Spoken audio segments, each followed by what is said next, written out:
Hey, what's up guys, and welcome back to another video in the old studio. Today we're looking at the HyperX Cloud Stinger, and this is a brand new gaming headset from HyperX, and yes, I've said that quite a few times already this year. This one though, it's all about value. Loads of people don't want to spend a load of money on a gaming headset because either they don't have the money to do so or they just straight out don't want to. I myself would probably put myself in that category because if I was going to spend a load of money on a pair of headphones or a headset, I would go for a decent pair of headphones that could be used for more than just gaming. This though is available for around about $50 or £50, and at that price point it actually represents a great value proposition. And it all starts with the build quality. The headset itself is really well made. It definitely is more at the budget side of things, but that's not necessarily a bad thing. The whole thing is very lightweight and I was able to wear it for very long periods of time without getting any discomfort. Civilization 6 has been my go-to game recently, and I've been able to play this until late hours in the morning without having to worry about venting my ears or taking it off whatsoever. So on the comfort point of view, it's a very good headset. The overall build quality, it does make a slight tappy noise whenever you touch it, but it's not really a massive deal, especially at this price point. I think it is a fairly attractive design. It definitely isn't as nice as the Cloud 2 was, that had a lot of metals and overall sort of oozed quality, but overall it's definitely a fair stab at the build quality department. The microphone itself actually folds outwards so that you can adjust it. It's not detachable sadly, but you can move it around to get it into the right position. And neatly, when you move the headset into the upright position, or at least the most upright position, then it actually mutes the microphone as well, which is a nice little touch. This is of course a stereo headset, so it doesn't rely on USB. You need to plug this directly into a headphone jack and a microphone jack if you're on the PC, or if you are just using this with a mobile device, a games console, then you can simply use the single pole 3.5mm jack and then plug that straight into your controller or your device, and then you're going to get both the microphone and the headset speakers itself working. As far as adjustments go, you do have the main two things that you'll find on most headsets, which is the swiveling ear cups and the height adjustable ear cups as well. So you can fit this to your head and you can have this around your neck playing some music if you don't want to wear them.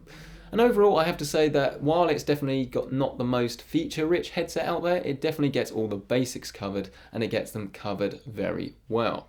So then, it's at this point in the review you may be wondering what it actually is about the Stinger that makes it worth doing a review of. I mean, we've done loads of headset reviews this year. Is this any different to its competition?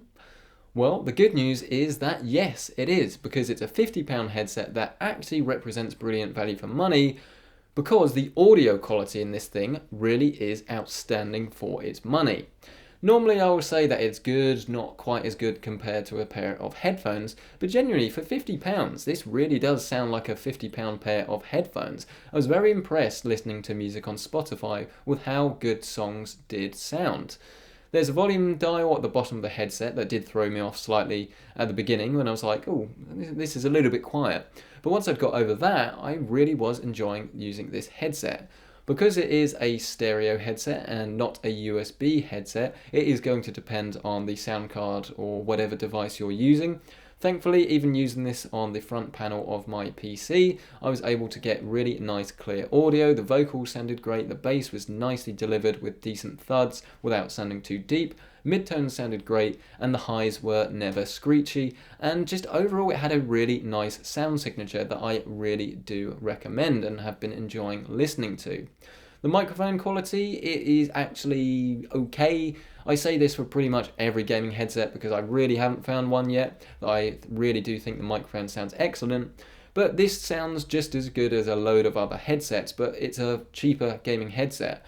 And this does have some noise cancelling tech, which means that you hopefully should get some noise reduction, but you can listen to yourself. This was recorded on a Galaxy Note 4 smartphone. Over to the test. So this is a microphone quality test of the HyperX Stinger. There's quite a lot of background noise for filming this outside for a thorough test, and it does a decent job. I mean, it is a budget microphone. It does a quite good job of isolating my voice, even with a fair amount of background noise. It's not the highest quality one out there, but for its price, it actually competes very, very well indeed, and definitely puts some more expensive microphones to shame. And so, as you can probably tell, this actually sounds fairly impressive. Yes, there's definitely some static in the background and maybe it is slightly nasally, but overall it's actually fairly impressive compared to what I've used from some of its competition. It's going to be more than good enough for use in Skype, voice over IP, games. And generally speaking, it's actually a pretty good microphone. It seems that the more you spend on headsets, you don't really seem to get that much of a better microphone. So this definitely competes fairly well with some of its more expensive brothers from HyperX and other brands. And overall, I have to say I'm very, very impressed with this headset. Bearing in mind that it costs £50, $50, there's not really that much more I would like from it. I think the only thing that they maybe could have done at this price point was to give it a detachable microphone, as this would actually mean that you could use this for other applications rather than just PC gaming like you can with the Cloud 2, but I think that's just it. They want people to buy the Cloud 2 if you want those extra features, and of course you'd get the build quality to come with the Cloud 2 if you stepped up as well.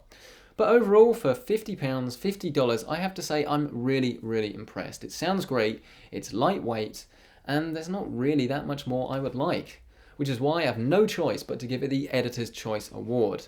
If you're looking at a gaming headset, you really don't need to spend much to get a brilliant proposition, because this is just that. If you enjoyed this video, please leave a like and let me know in the comment section down below.